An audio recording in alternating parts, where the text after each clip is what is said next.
Veliki ruski, a jedan od najvećih svjetskih književnika, Dostojevski prije 150 godina je napisao proročke riječi. Zapad mora propasti jer se odrekao Isusa Krista. Mene zanima sljedeću njegovu proročku izjavu i vidjet ovaj naziv vaše najnovije knjige, Bogoubojstva Zapada. Vi ste izgleda u ovom sumanutom svijetu jedini shvatili njegovu stvarnu poruku. Zanima me, nije to samo bogoubojstvo Zapada. Mi vjerojatno živimo u posljednjim vremenima i o čemu govori vaša knjiga? Pa upravo sam citirao Dostojevskog u svojoj knjizi. I to iz Braće Karamazova. I on je meni jedan od, to ste rekli, proročkih glasova, jedno od polazišta duhovnih i proročkih u toj mojoj knjizi, gdje citiram sad, ne bih želio otkrivati čitateljima fabulu svoje knjige, jer to je napisano na jedan filozofsko-eseistički popularni način, međutim ima jednu fabulu koja je vrlo, hajmo reći na neki način ovako zanimljiva, intrigantna, pa je ne bih htio otkrivati zašto sam u kom kontekstu sam spomenuo Dostojevskog. On govori o ovim vremenima kroz neke svoje likove, pogotovo u Braći Karamazovu. Pazite, to nije bilo jučer. Točno, to je bilo znači tamo 60. i 70. godina 19. stoljeća. Ja sam se nadovezao nisam krenuo od njega samo, nego i od Nietzschea. Tako da sam u knjizi objasnio, krenuo sam kad je, u kojem trenutku, u kojoj knjizi je Nietzsche počeo govoriti o smrti Boga. Ta sintagma smrt Boga ušla je u nekakvu opću kulturu, svi su čuli za to, ali ne znaju, mnogi ljudi ne znaju kad je to Nietzsche prvi put napisao. On je to prvi put napisao u knjizi Radosna znanost, koja je malo manje poznata nego Zaratustra, 1882. godine. A u Zaratustri je razradio tu priču. Sad, ja sam komparirao Nietzschea i Dostojevskog. Dostojevski proročki govori sa kršćanskog stanovišta, a Nietzsche sa sasvim, taj kršćanski stav inverzira, poništava i vidi izlaz ne u Kristu, nego vidi izlaz nekakvom nadčovjeku. Ja sam rekao da taj nadčovjek zapravo je jedna fantazmagorija Nietzscheova, poetska, filozofska. Jer on je taj njegov nadčovjek Zaratustra, koji je jedan lik koji je on filozofski konstruirao da bi izrazio svoje ideje, znači o vremenima kad neće biti pod navodnicima Boga, neće ga biti pod navodnicima, će ga čovjek maknuti iz svoje stvarnosti, i on je imao nešto proročko. Međutim, on u tome nije vidio nešto loše, nego priliku da čovjek sam nadiđe sebe i postane nadčovjek. I to je bila neka njegova obsesivna vizija. Ja sam u ovoj knjizi, znači, tu njegovu filozofiju bogoubojstva doveo do krajnje konsekvence. Pa sam rodnu ideologiju današnju stavio u taj kontekst. Da je ona na neki način izdanak. Nietzsche naravno nije mogao biti svjestan kamo će to sve završiti, kamo će njegova filozofija odvesti. Njegov nihilizam. Njegov nihilizam je doveo danas do ove rodne ideologije. Zašto? Zato što ona poništava, znači kad si maknuo Boga iz svoje stvarnosti i iz povijesti, onda sam sebe stvaraš.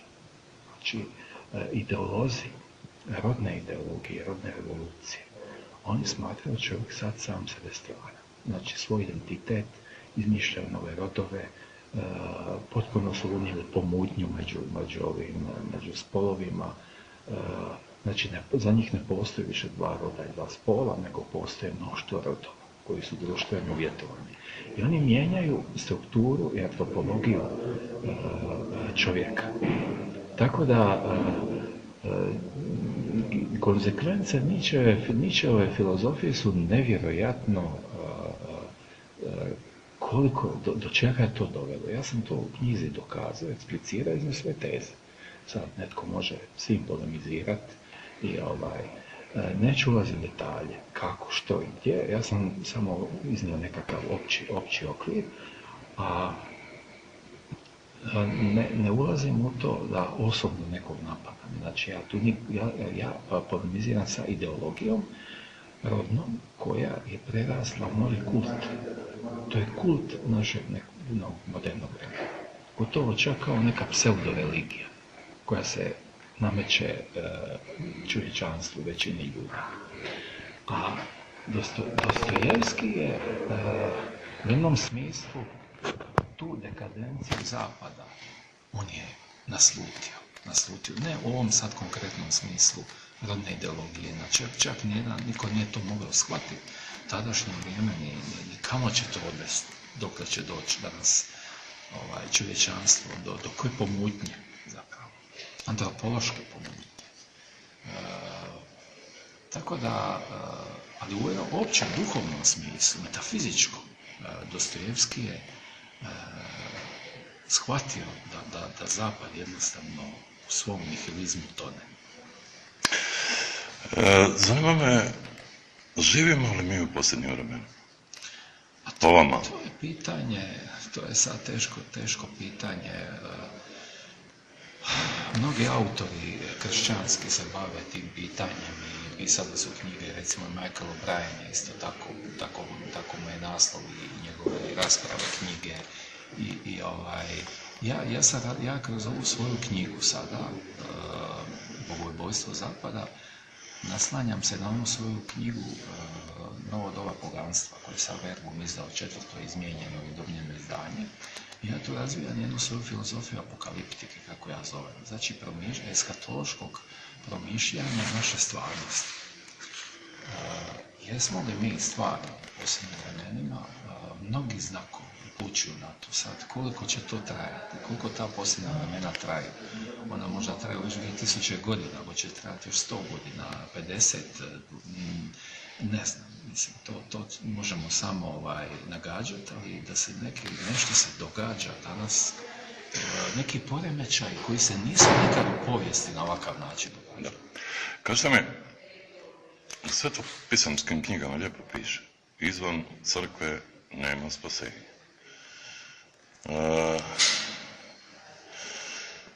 Zanima me, u stvari čudim se da jedan tako veleban autor je bačen na marginu hrvatskog društva, a tamo neki paraziti, posebice sa Filozofskog fakulteta u Zagrebu, nama prosvjećuju, ajmo reći tako, i mladež, a i nas koji smo eto u nekim, ne možemo reći, velikim starim godinama. Kakva je vaša poruka za kraj? Šta bi imali reći, recimo, u hrvatskom narodu, sada ste na prvom programu HTV-a? Isključimo politiku. Ja bi isključio politiku. Smo mi hiperpolitizirani narod i mislimo da će politika donijeti rješenja. Ja bih rekao vrlo jednostavno da se treba u potpunosti iskreno predano vratiti Kristu. U potpunosti, znači najiskrenije predati se Kristu i ja sam uvjeren da je u njemu put, istina i život. Meni je to, nije to moje, ja nisam naučen tom uvjerenju, nego na neki način kroz svoj životni put sam došao, nadahnuta mi je ta istina, kroz neke moje, hajmo reći, kalvarije i tako svoj jedan put sam koji prolazim, ali Krist je jedino rješenje. To je to kad se vraća na Dostojevskog. Dostojevski je rekao jednom prilikom da kad Kristi ne bi bio stvarno za njega, da je on tako izniman, da je to tako nešto iznimno da bi on i dalje vjerovao, čak i kad bi on znao da to nije stvarnost. A ja sam uvjeren da je stvarnost, da je Bogo čovjek i Krist, on prisutan u našoj stvarnosti danas kroz sakramente, da on prati našu povijest i da je on ušao u našu povijest da bi iznutra mijenjao. Tako da ja mislim da se ništa dobro ne može dogoditi bez njega.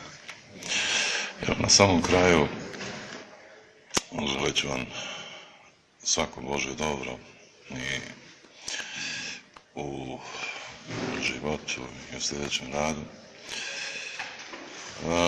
Citirao velikog hrvatskog biskupa Slobodana Štambuka koji je rekao možda pre 5-6 godina u Hrvatskom slovu, kad bi do nas Isus Krist došao na zemlju, tko bi ga dočekao? Ja sam proganjalo me dugo taj misao, pa sam napisao jedan duži članak. Rekao sam kako je Bogu sve moguće.